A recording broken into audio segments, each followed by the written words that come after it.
Fala galera, beleza?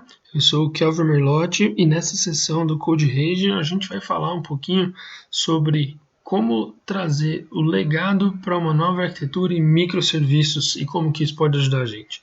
E para a gente começar, vamos falar um pouquinho de legado, né? Legado é uma coisa legal, é aquilo que você quer deixar para a próxima geração, enfim. Se a gente for pensar na vida, legado, essa chave aí, a chave, sei lá, do céu, de uma mansão. Mas quando a gente fala de TI, de software, essa chave vira chave de cadeia, né? Porque toda vez que a gente fala de legado, remete a um software velho, com aquela carinha horrível, cheio de problema e que não consegue acompanhar a modernidade. Infelizmente, a gente carrega esse comparativo, né, no mundo de TI, e eu acho que o TI é o culpado disso, né, porque o TI é o mais rapidinho aí da turma. Se a gente for parar para pensar e pegar um sistema que foi desenvolvido há 15 anos, por exemplo, lá, né, na época de 2005, entre 2000 e 2005, ele funciona hoje muito bem. Pode pegar aí que muitos dos sistemas de vocês têm essa idade ou mais e está funcionando bem hoje. Mas lá naquela época, se a gente for pegar aí há 15 anos, não era possível a gente imaginar a velocidade com que as coisas avançariam hoje em dia, na é verdade? Então, a ponto de você comprar um celular hoje, 6 meses depois ele já está defasado, já tem algo maior. Então, o legado para a gente acaba se tornando rapidamente obsoleto ou por conta dessa evolução, né? Por conta de tanta coisa nova, a gente acaba tendo que se mexer mais e criar coisas novas, né? E pensando então nesse legado que a gente criou lá atrás no passado e está tendo que manter ele hoje, brigando para trazer ele para o mundo moderno, a gente tem alguns desafios, né? Um deles é a questão dele ser um monolito. O que vem a ser um monolito? É um executávelzão, aquilo que é grande, gigante, e você precisa de cuidar sempre daquilo como um todo. Você mistura ali numa única parte a inteligência da aplicação com as coisas visuais, né? Acesso a banco de dados e distribui isso para os seus clientes. E aí um cliente pede uma mudança, eu sei que isso não acontece com quase ninguém, né? Mexe para um cliente, estraga para o outro. Então essas dificuldades do mundo desse legado acabam, o fato dele ser um monolito acaba gerando bastante dificuldade de manutenção. Não é? Você começa a mexer no código, eu costumo brincar que é aquele projeto cebola, né? Você começa a mexer e dá vontade de chorar, porque é tanto RTA, né, que eu chamo de recurso técnico alternativo, para não falar gambiarra, puxadinho, que a gente vai construindo ao longo da vida, que na hora de dar manutenção nisso é bem sofrido, né? E aí um grande gargalo é a questão da escalabilidade. A gente não consegue fazer a aplicação decolar. Quem aqui nunca recebeu uma ligação de um cliente falando, ó, estou fazendo o fechamento do mês aqui, tirando um monte de relatório, e o pessoal lá da frente está reclamando que não consegue usar o sistema porque está lento.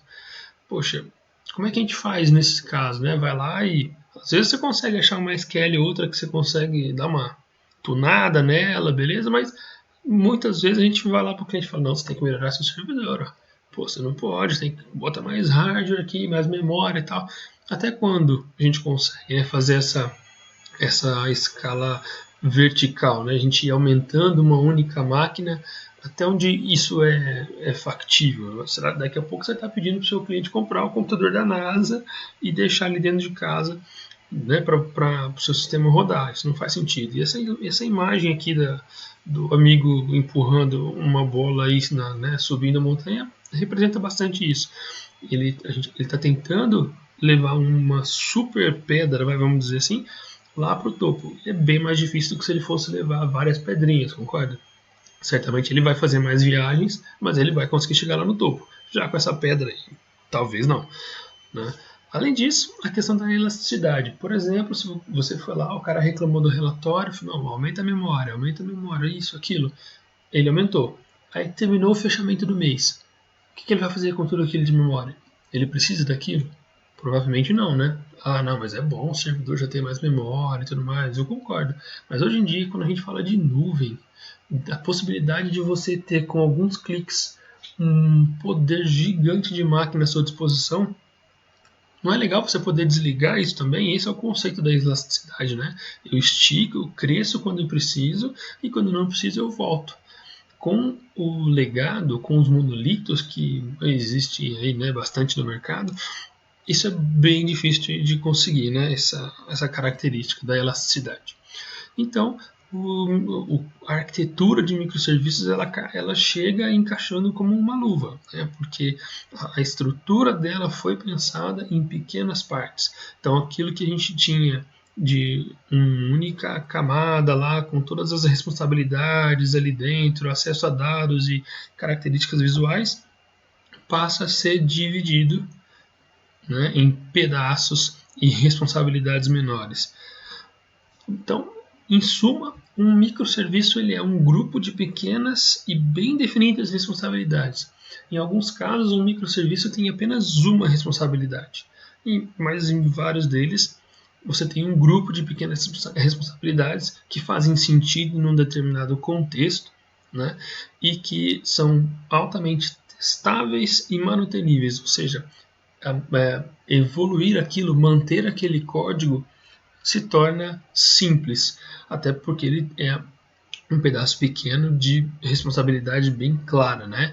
Uma outra característica é que os microserviços são sempre desacoplados, então você não depende de unificar várias coisas para gerar o seu serviço, né? Aquele lance de você ter lá no um clique de um botão que chama Unity X, que já vai fazendo coisa e aquele emaranhado de Unity de dependência em microserviços, isso é algo que é muito evitado, né? O deploy independente, então, uma das premissas é que o microserviço possa ser o mais independente possível. Existem alguns padrões, a gente vai falar um pouquinho disso, mas essa é uma das premissas, né? Ele vai sempre ser pensado baseado no que o negócio pede, no que o negócio oferece, o que ele tem à disposição para construir, né? E o objetivo dele, a premissa é que ele tem uma equipe pequena responsável por aquele serviço, ou por um grupo de serviços, né? Sendo que como um todo, microserviços surgiu para resolver problemas complexos em pequenos pedaços, com pequenos times, tá? Com times pequenos. Então, de forma bem resumida, esse é um geral sobre os microserviços, mas eu destacaria aqui de relevante o grupo de pequenas e bem definidas responsabilidades dele ser desacoplado, deploy independente. São características bastante relevantes, além, é claro, deles de ser de fácil manutenção. Né? É importante dizer, não é bala de prata, gente, não é solução para tudo. Não é porque você tem microserviço que sua vida está resolvida. E também não tem uma receita de bolo. Não dá para a gente falar, ó, segue esse passo a passo que sua vida vai ser uma maravilha. E não tome partido. O microserviço é bem legal, mas não é religião, nem um partido político, nem time de futebol. Não precisa brigar com todo mundo aí por conta de microserviço. Beleza? Com todas essas características, a gente consegue, né, como a gente comentou, ter esses resultados, ter uma manutenção mais facilitada. Veja que você está lidando com uma regra de negócio, né, um trecho de código isolado, e é isso naturalmente é mais simples. Você tem a condição de escalar de forma horizontal agora e não somente de forma vertical. Então, ao invés de você ir lá falar para o seu cliente, olha, aumenta a memória dessa máquina, não, coloca uma segunda máquina aqui do lado e vamos começar a rodar essa e essa funcionalidade em paralelo. Não, isso não é legal? Ou toda vez que você sabe que vai ter uma demanda muito grande no acesso em um ambiente de acesso em um ambiente em nuvem, por exemplo, você pode ir lá e replicar suas instâncias, né, de computadores ou de serviços, depende de como está feito o deploy, e conseguir suportar essa demanda e com a elasticidade, assim que essa demanda diminuir, você vai lá e volta a sua infraestrutura para aquilo que ela é mínimo para ela funcionar. Legal isso, não? Agora sim, importante, nada de reinventar a roda. Esse aqui é a bíblia do microserviço, é a referência. Então, se você nunca olhou nada sobre microserviços, ou se você desconfia como que ele funciona, entra nesse site e estuda o que está lá, microservices.io. Aqui tem tudo quanto é pattern, tudo quanto é problema que já foi passado uma vez na vida. Alguém pensou como resolver aquilo, discutiu, documentou e está lá. Então, por exemplo, como que as aplicações vão se conversar de modo seguro. Então tem padrão sobre token, tem padrão sobre independência de serviços, que fala até mesmo que cada serviço deve ter o seu banco de dados próprio. Nessas horas, o pessoal mais das antigas que escuta isso fala: meu Deus, onde é que vai minha integridade, né? Referencial, se cada serviço tem seu próprio banco de dados. E é um fato, você não tem integridade referencial nesse momento, mas você consegue deixar o serviço isolado a ponto de não precisar de nada e ele conseguir trabalhar. Um exemplo bem clássico é se você tem bastante acesso, por exemplo, à parte de CEP da sua aplicação, você pode distribuir junto com um serviço o banco de dados de CEP. Então, se você tiver 10 instâncias de serviço, você vai ter 10 instâncias de banco de dados. Nossa, mas isso não é um overhead de recurso? Eu não vou estar desperdiçando? Provavelmente sim. Porém, se um cai, ou se o banco de CEPs cai, você não para toda a infraestrutura. Então tem uma série de questões que são discutidas nesses padrões aí, você precisa estudar. E um cuidado, não tente voar antes de aprender a andar. O que a gente quer dizer com isso? Você tem muita coisa para aprender a fazer antes de pensar no estado da arte de microserviços. Você precisa lidar com clean code, com teste automatizado, com orientação a objeto. Tem muita gente que ainda hoje não se preocupa com isso. Eu sou da opinião de que orientação a objeto não precisa ser aplicada a ferro e fogo em tudo. Né? Eu sempre digo que você não vai ficar fazendo CRUD com orientação a objeto, isso não vai pagar suas contas. Mas você tem sim que isolar a parte de regra de negócio, estruturar ela de forma bem definida, né? O DDD, que é desenvolvimento orientado a domínios, e aí sim, então, pensar no DevOps, pensar numa arquitetura, numa infraestrutura de nuvem totalmente escalável e tudo mais. Então tem bastante chão para você começar antes de chegar no topo. Vá devagar, um passo de cada vez. Essa é a ideia, que você faça isso de forma incremental. Então você tem hoje um monolito, com o passar do tempo você vai fatiando esse monolito, você vai quebrando as funcionalidades e vai criando assim seus serviços, né? É um trabalho de bastante planejamento, então você precisa identificar dentro do seu projeto atual, dentro do seu monolito, aquilo que pode ser quebrado, que você consegue isolar, e aí vai criando serviços e substituindo o que dentro do monolito era uma regra de negócio a uma chamada a um serviço que agora tem essa regra de negócio.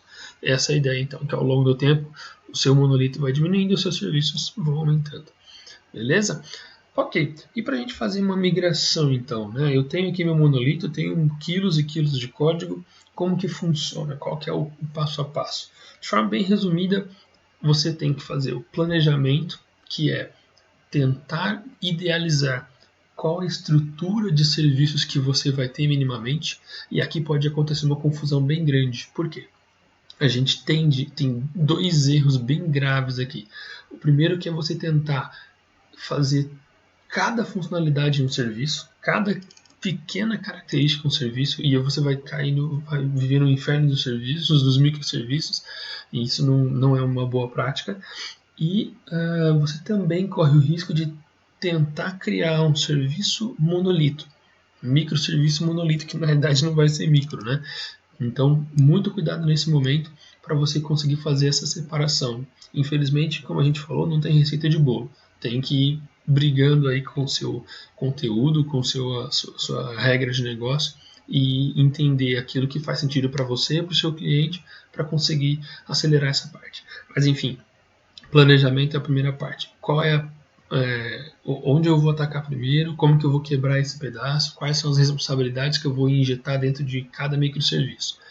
Mesmo que isso mude com o passar do tempo, mas você precisa ter um plano mínimo disso. E testar essa arquitetura, testar, rabiscar ali se a comunicação funciona, se a dependência das coisas está bem clara, enfim. Você fala, nossa, mas teste desde já? Sim, gente, teste é uma das coisas mais importantes nesse mundo de microserviços, especialmente numa migração. quando você sai de um monolito e vai para um microserviço. O passo seguinte é você fazer os refactorings dentro do seu monolito. Por que refactor? Eu preciso reduzir acoplamento. Eu sei que ninguém aqui faz clique duplo num botão e sai programando a regra de negócio lá. Eu sei que todo o código de todo mundo que está ouvindo isso aqui está bem organizado. Mas de repente, se escapou alguma coisa, você vai lá, vai pegar esse evento de clique de botão e vai extrair uma função dali, vai isolar esse código para deixar as regras de negócio separadas, identificadas, desacopladas de interface gráfica minimamente. E aí depois isolar isso numa unidade de código, né, numa unit, num data model ou coisa do gênero e, obviamente, mexeu, testa de novo. E aí você vai, depois de refatorado, isolado, você vai criar um serviço que usa esse mesmo código. Criou o serviço, testa o serviço. Aí você vai lá, volta no seu legado e remove aquele trecho de código que tinha inteligência e faz uma chamada ao microserviço novo. Então, vai fazer a integração do legado com o microserviço. Uma vez que você mexeu mais uma vez, tem que testar. Você pode observar que esse teste você passa várias vezes pelo mesmo trecho. Logo, a automação do teste é imprescindível, senão você vai pirar. Ok?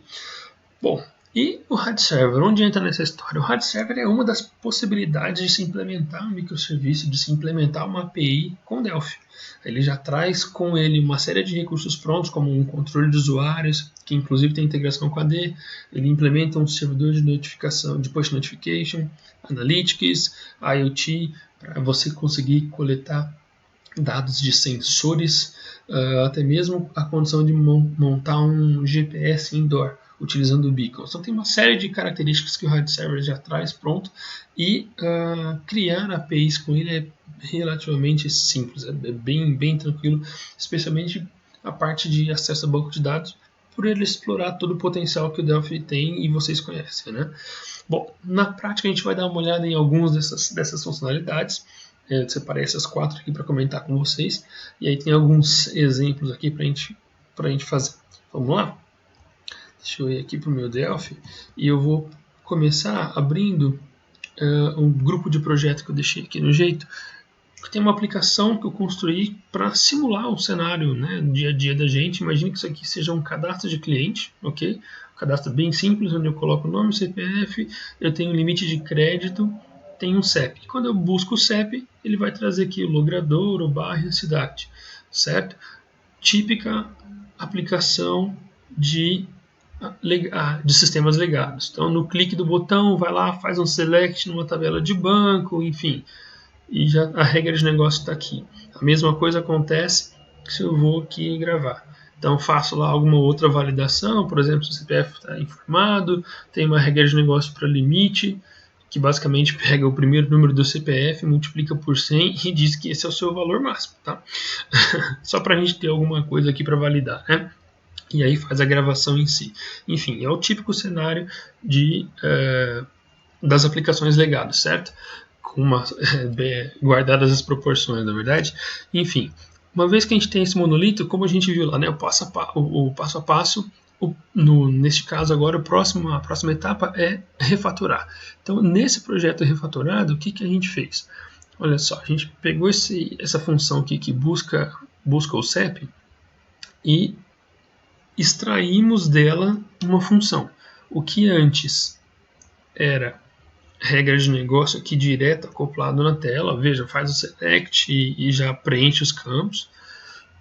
Agora virou uma função, pesquisa CEP, se conseguiu pesquisar, aqui são parâmetros var, né, ou out, e aí sim ele faz o que precisa fazer. Só para todo mundo entender o que está acontecendo, deixa eu rodar esse código aqui rapidinho para a gente ver. Então, se quiser cadastrar alguém, teste 1, 2, 3, CPF 1, 2, 3, limite aqui tem que ser no máximo 100, se a gente colocar mais, ele vai reclamar, aí o CEP 05711-001, busca o CEP. Então, olha só, é simples assim. Na hora de gravar, o CPF é inválido, acho que eu preciso colocar vários caracteres aqui, não me lembro quantos. Vamos ver. Limite, como eu falei, a regrinha, porque o primeiro dígito do CPF é 1. Então, Eu preciso colocar um limite de no máximo 100. Show de bola, o cliente foi cadastrado com sucesso. É só isso que essa aplicação faz, beleza?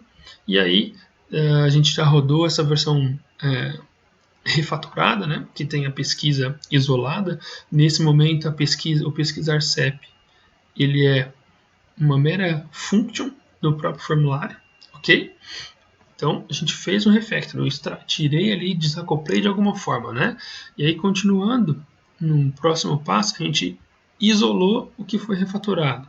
Então, nesse outro projeto, se a gente pegar aqui e olhar a busca de CEP, é bem parecido com o anterior, mas tem um data módulo aqui antes. Então, DM CEP, pesquisar CEP, e aí acontece a mesma coisa. Logo, se eu tenho isso num data módulo, vou abrir ele aqui para a gente conhecer, ó, data módulo que tem os mesmos componentes, essa aplicação está se conectando no banco de dados Interbase, tá? Que eu vou disponibilizar junto com os exemplos. Então, tem o componente e tem uma query para fazer o select.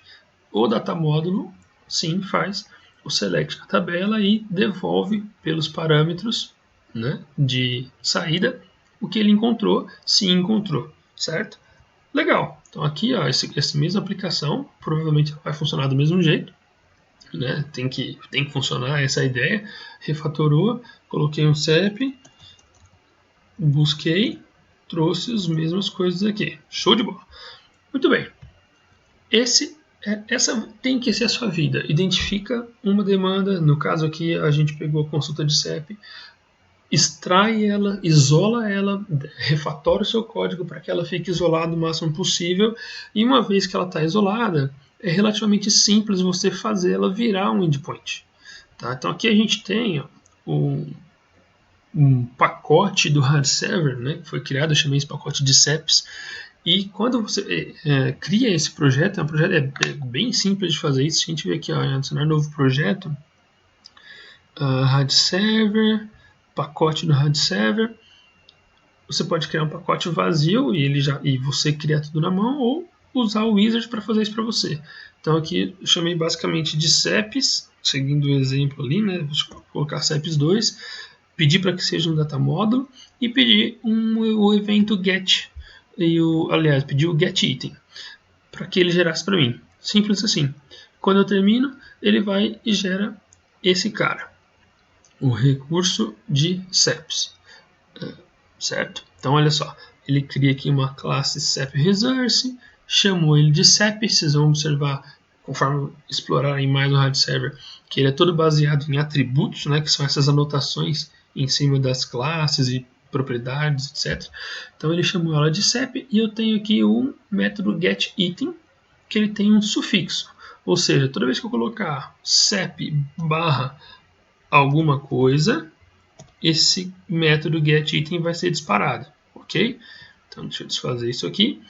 Isso é automático, o hard server gerencia para você, e você pode obviamente customizar os seus sufixos e criar as suas URLs customizadas, né, seus endpoints customizados. Veja, o que foi feito dentro da função getItem? Eu basicamente vim aqui no projeto e adicionei a ele aquele mesmo data módulo do projeto refatorado isolado. Então é o mesmo data módulo que a gente tinha lá, e instanciei ele aqui dentro. Fiz uma validação para ver se foi informado um CEP com pelo menos 5 dígitos, crio o data módulo, chamo aquela mesma função que vai lá no banco de dados, pesquisa o item, preenche as variáveis e em seguida monto um objeto JSON. Então aqui eu faço uma serialização manual do objeto que eu quero retornar, certo? Isso tem um lado pró e os prós e os contras, né? O pró é que você tem total controle do JSON que você está gerando. E o contra é porque é trabalhoso. Imagine se aqui eu tivesse que retornar um dataset com vários e vários campos, né? Então é um processo um pouco complicado. Nesse cenário, a gente recomenda utilizar um serializador.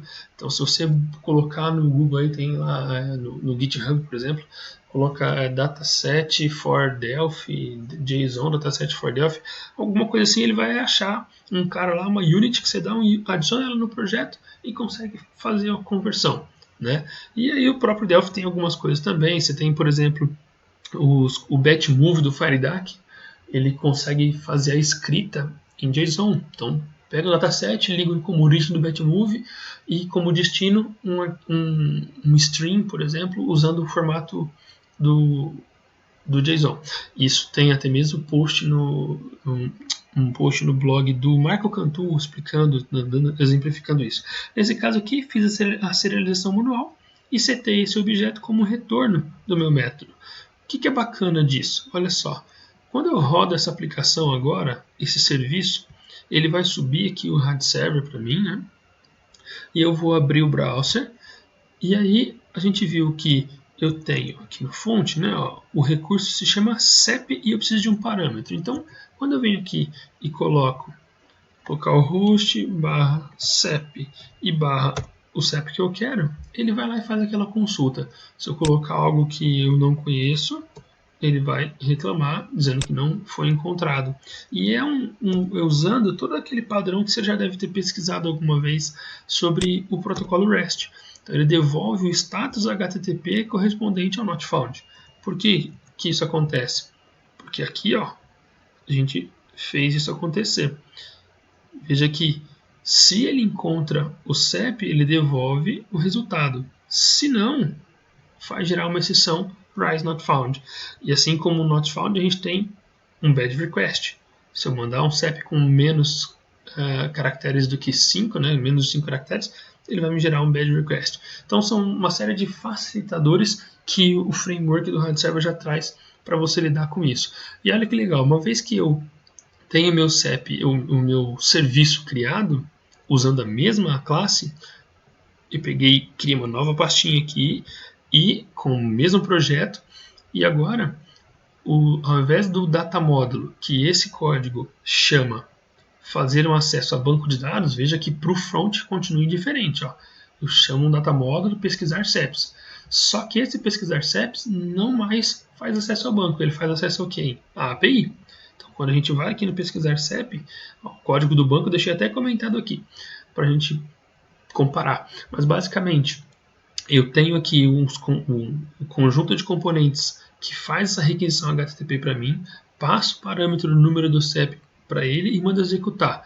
Se o status for 200 e eu tenho um retorno válido, um JSON válido dentro da minha resposta, aí eu vou lá e vou pegar esse resultado. Aqui eu deixei duas maneiras para você perceber como é possível. Ó. Direto na resposta, eu posso pegar o meu objeto JSON e a partir dele extrair o que eu precisar. Porém, eu estou abusando aqui do framework do Delphi, né, da facilidade que ele dá para a gente, e desse componente aqui, ó, Response Dataset Adapter. Esse cara tem a capacidade de pegar um JSON e converter num dataset. Tá? Como que eu testei isso? Se você vier aqui, ó, Tools, Hash Debugger, cadê você? E fizer um acesso a essa URL, vou pegar aqui, ó, CEP, Send Request. Veja que aqui embaixo ele me mostra o retorno que eu tive como JSON e ele me mostra o dado tabular. Legal. O que eu preciso fazer para isso aqui virar componente na minha tela? Eu copio componentes. Ele vai falar, olha, eu copiei um hash client, um hash request, response e um memory table. E aí quando eu venho aqui no meu data model, eu simplesmente colo e está tudo parametrizado. Foi o que eu fiz para construir essa requisição. Então, simples assim. Passo o parâmetro para ela, executo, se deu tudo certo, preencho as variáveis e dou result true.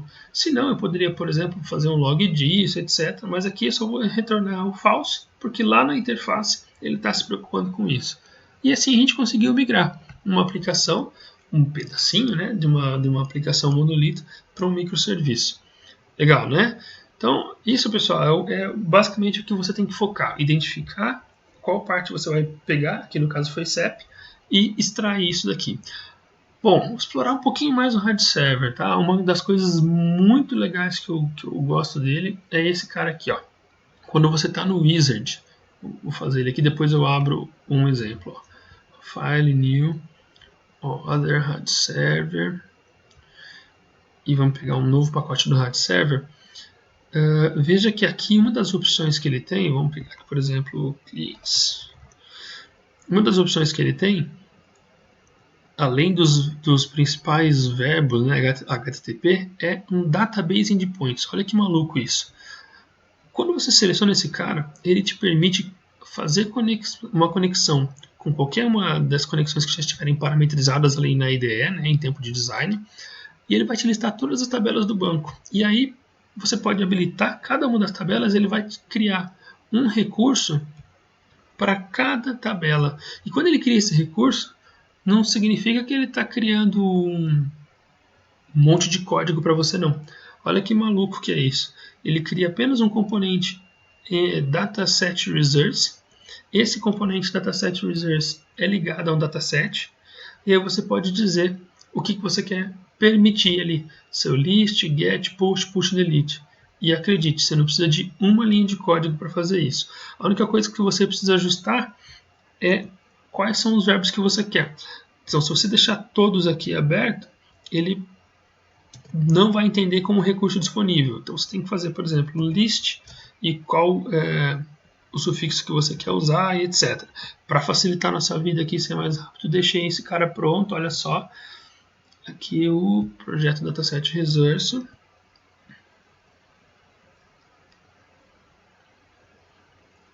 Vejam que o código dele, vamos abrir aqui, ó, continua sem nada. Você só precisa anotar os métodos que você quer expor. Então eu estou listando um list, que é o próprio resource clientes, um get, um put, um post e um delete. E no caso do get, do put e do delete, eu preciso passar um parâmetro, que é o cliente que eu quero obter, atualizar ou apagar, certo? Então eu vou fechar essa instância aqui e vou executar este serviço. E aí, para a gente testar, vamos usar o hash debugger. Olha só, então se eu fizer aqui barra clientes, eu vou ter a listagem de clientes cadastrados, inclusive o 1, 2, 3 que a gente colocou agora há pouco. E aí, se eu quiser, por exemplo, modificar o 1, 2, 3, eu vou fazer um put dele. Eu vou trocar aqui barra 1, 2, 3, 4, 5, 6, 8, 9 e vou... O que eu quero mudar, né? Vamos trocar aqui, sei lá, o nome para testando 1, 2, 3.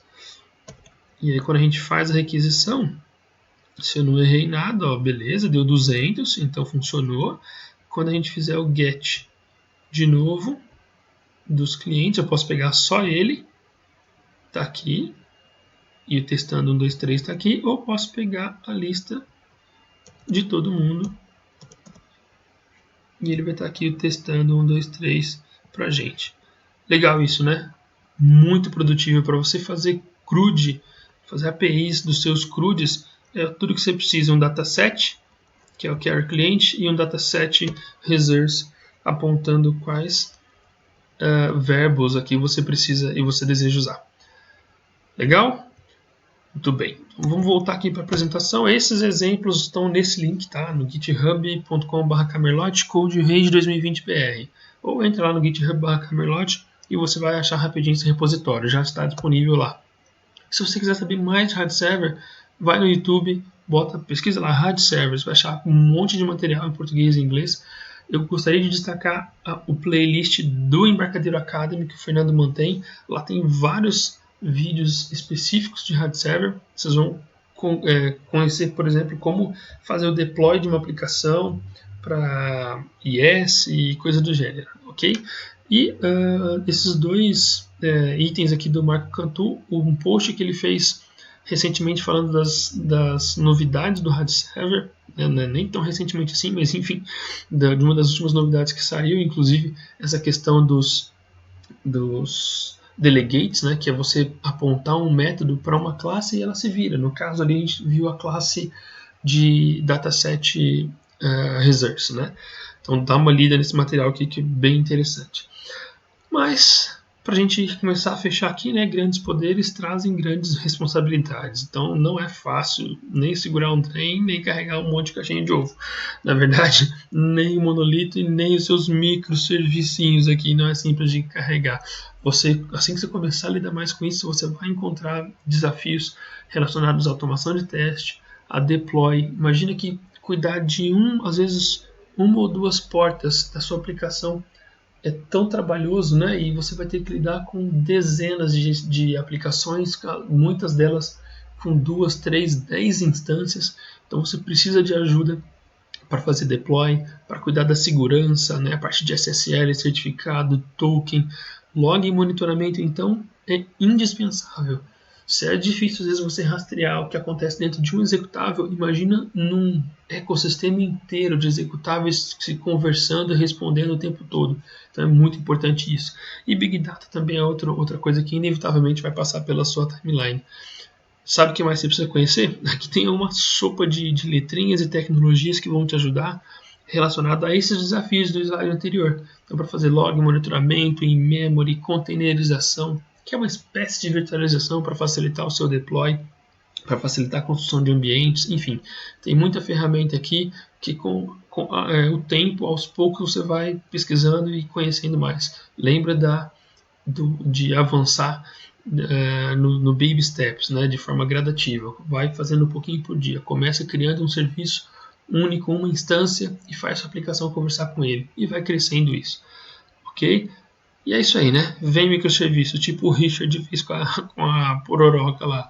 Chama microserviço, quando microserviços vem, sai correndo que a coisa fica feia.